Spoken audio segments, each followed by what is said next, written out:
Hello everyone, this is Crota giving you a shoutcast between GoOdy and MaNa here on Lost Temple. Here we have MaNa spawning as the green Protoss player at the 8 o'clock position. Meanwhile, we have GoOdy spawning as the purple Terran player over here at the 1 o'clock position. Now, a couple of things that I'm going to be changing about my channel. Recently, I've been trying to feature my Q&A sessions so that it auto plays, but I think I'm not going to do that anymore. I think I'm going to be trying to put up some of my other machinima videos there as well, so that you guys can easily find the most recent machinima video, and so that you also don't have to get too many World of Warcraft or Call of Duty videos in your inbox. Secondly, I'm also creating playlists as well. So the Q&A sessions, all of the math behind the numbers of StarCraft 2, that is on a separate playlist, and you can go ahead and look through all of those. I will be trying to dissect the numbers for quite some time, and it should be interesting to see how these numbers play out and what other numbers I can really dissect for you guys in order to help improve your gameplay. Over here we see MaNa currently sitting at 12/18, should be throwing down a gateway in just a moment, and then start chrono boosting. Oh, get that, there it goes, there's that gateway, and then start chrono boosting that nexus in just a moment, as we also have a probe finally moving out. So this is Terran versus Protoss here on Lost Temple, and one of the reasons why I wanted to cast this game is recently I've been having a lot of problems with Protoss as well. So if you ever guys find yourselves having some difficulties in games, then you should just go ahead and watch those replays, try to figure out what exactly the strategies are and how other players are being used against you. In comes MaNa with that probe not harassing that SCV on that barracks, and now this probe just coming around the inside of the base. GoOdy pretty much setting up a standard refinery as well. So we'll see if we get a tech lab. Yes, we are going to get a tech lab. So it looks like it either may be Reaper or Marauder play. Back over here, we do see that the gateway is now already up. We have an assimilator already down as well, and going for that cybernetics core. Will we see a zealot? No zealot being trained, which is a little bit questionable, just because an early Marauder or an early Reaper may be coming out and cause a little bit of harassment. But it looks as though, since that Reaper is going to be coming out first, that Reaper will be able to deal a lot of harassment before that cybernetics core is going to complete. The cybernetics core takes only 40 units of time to be finished warping in. So yeah, only 10 more units of time then compared to that Reaper. Back over here we have an SCV coming in, and we'll be scouting out the 7 o'clock position. Remember, this is part of patch 1.03, so the build time on the Reaper is 35 instead of 38. Back over here we now have the gateway currently chrono boosting a stalker. So we have a chrono boosted stalker, and we also have a zealot, so that timing is going to be pretty decent, as a Reaper going to try to jump up this cliff and then deal some harassment, perhaps maybe even deal some damage to that zealot. That zealot taking some damage, now pulling back. That zealot already taking some damage towards those hit points, and now coming away. Very nicely done by GoOdy, but GoOdy now going to lose that Reaper, as that stalker will be able to take it down. Will that Reaper be able to escape in time? No, is not able to, and down it goes. So a trading of 100 minerals for 50 minerals and 50 gas. Over here we now see the robotics facility being placed down by MaNa. So MaNa going for a robotics facility will be able to get out an early observer into the base. We already see a bunker now being placed down by GoOdy. Both sides having very, very small armies, 100 versus 125 respectively. And we're now going into factory play. The factory seems a little bit late to me.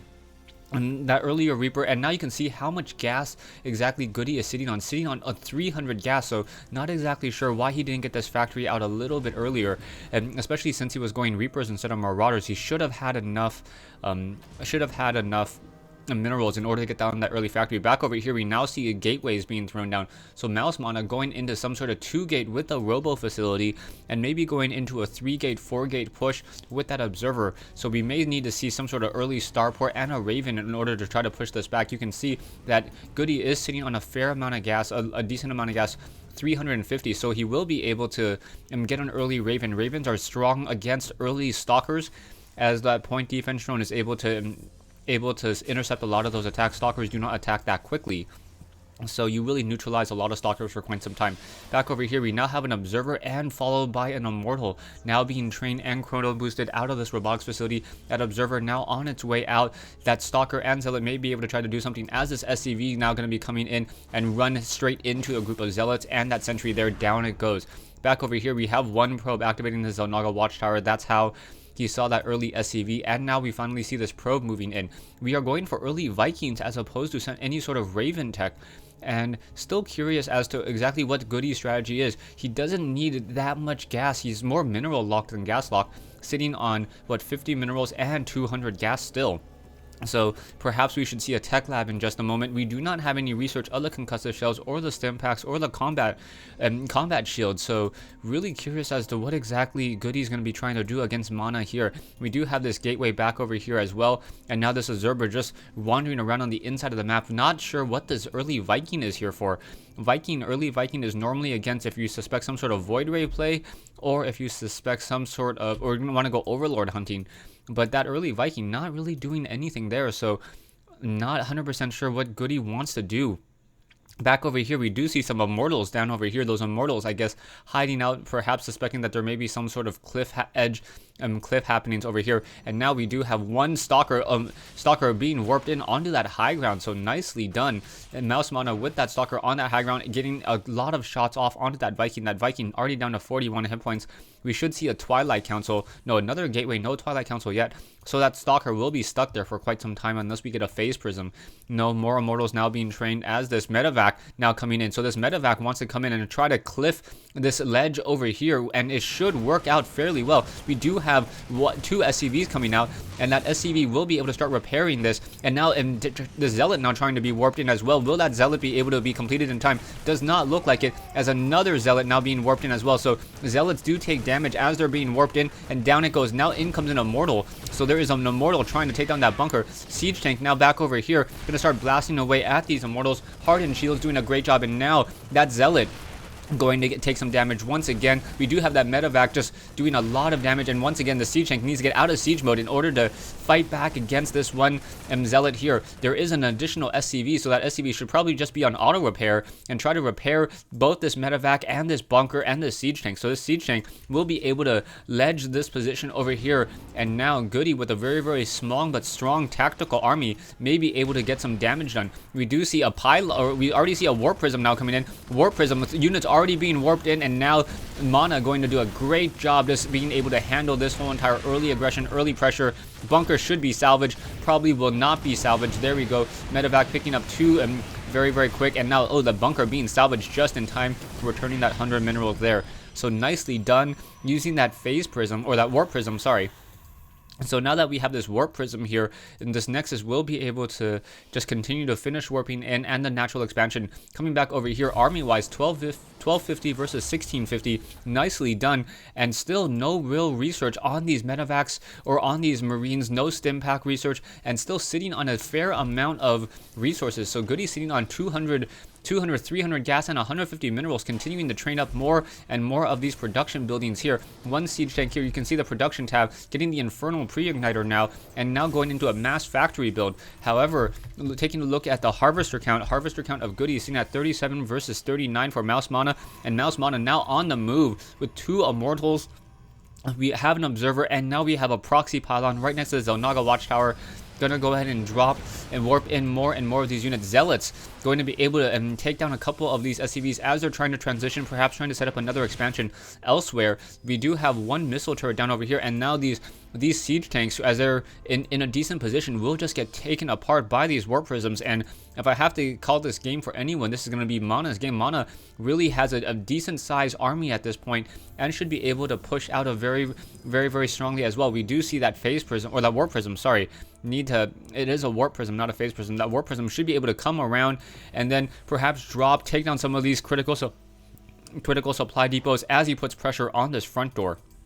There's not a lot of Marines. There's no Banshees to quickly deplete those shields. No stim pack on these Marines either. So this one Immortal, or these two Immortals, will be able to deal a lot of damage very, very quickly. And now warping in more and more units. So now we have three Stalkers quickly warping in as well, taking down that reactor. And now these units need to pull away, and perhaps pulling away. Viking now going to take down that Warp Prism fairly easily. And now why are these units just standing here and fighting? There's no real reason to continue to fight, as this one Immortal now trying to deal more and more damage. This Immortal should probably perhaps pull back and start dealing damage towards these supply depots here, trying to take down some critical units. Those Immortals not very, very strong against Hellions and Marines. So yeah, down it goes. Vikings should not try to come into that ground mode, now trying to just deal damage towards that last supply depot there. But there was aggression over here, so the aggression was able to take down and cause that command center to lift up. So nice two-pronged attack coming in from both sides. MaNa able to deal damage. However, siege tanks now onto that low ground were able to start protecting this. Zealots will not be able to get a good surround here. And as both sides try to regroup and get a stronger army, we do see missile turrets and now refineries being placed down. So we should be able to get more and more gas out of this position. A zealot and a stalker still being left over there, as MaNa sitting on a decent amount of harvesters, 48 compared to 44. We do see one SCV down over here at the 7 o'clock position, and it looks like the MaNa now going to go ahead and take down these destructible rocks. He's looking to try to take down these destructible rocks in order to set up a natural expansion, or an expansion over here at these gold minerals. Production-wise, we see another robotics facility, 2 more gateways. Now finishing warping in, and now also getting a Twilight Council over here, that robotics facility, training up more and more observers as well. Back over here, we now see the medevac trying to do the same exact thing as it did earlier. Four Marines and 1 siege tank, and now, oh, that medevac deciding to pull back. Will it get shot out of the sky? No, not shot out of the sky. With 33 hit points left, perhaps we will see a mule call down and then try to repair that one, this medevac here. So trying to get a sight onto that ledge over there, getting some blast damage there. Medevac getting sight, and now just going to be staying in that position. That siege tank unable to really do anything to really clear that position out. Back over here, we now see a medevac with 4 Hellions. So those Hellions with that Infernal Pre-Igniter research will be able to perhaps get a lot of probe kills, and that's going to be absolutely critical. Down over here, still 1 SCV, no expansion attempt, and now in the middle of the map we see some stalkers, and MaNa, even though he has decent sight all across the map, does not know about this medevac here. So that medevac just going to hang around, perhaps drop these units, and then a lot of these probes, he needs to do this drop very quickly, otherwise these probes are going to be transferred out. We do see a couple of observers in, and now in comes that drop. So now those 4 Hellions, now and attacking those buildings a little bit too early. So now that those buildings were attacked, he was able to warp in a stalker in time. So a lot of these probes now going to get destroyed here. So MaNa losing a lot of these critical units, now trying to pull away, but there's too many probes over here, and now the economic damage will not be dealt as effectively as it needed to be. Now the medevac quickly picking up these units and pulling away with those Hellions. Down over here, we see another command center being built over here, as MaNa now transferring to the high yield mineral location over here on the bottom right hand side. So the bottom right hand location, MaNa going to have an even larger economic advantage in just a moment. You can see he's sitting on 55 harvesters, and also will be able to continue to chrono boost more and more. Now siege tanks trying to move out. We see I have a lot of siege tanks moving out, and now trying to take down some of these critical units here. Immortals now just going to be able to push through here. Immortals dealing a lot of damage, a lot of splash. The siege tanks need to start splashing onto the stalkers instead of the Immortals. The Immortals with that hardened shield, and more siege tanks. Are these units going to be able to walk in? I do not think so. This is just too well of a defended location here, and more zealots going to get. Oh no, those zealots were not able to get shot out. You can see the stalkers were able to blink away just in time. Production wise, I don't see any upgrades, which is a big surprise. Protoss players and Terran players usually like to get a lot of upgrades, as now Hellion just running straight into this base, getting more probes killed. So MaNa losing a lot of probes in this instance. You can see down to 43 probes now. Those Hellions have been taken care of, but 43 compared to 57. And now MaNa will be forced to start chrono boosting more and more of these probes. However, he does have this high yield mineral location, is not fully saturating this gas over here though.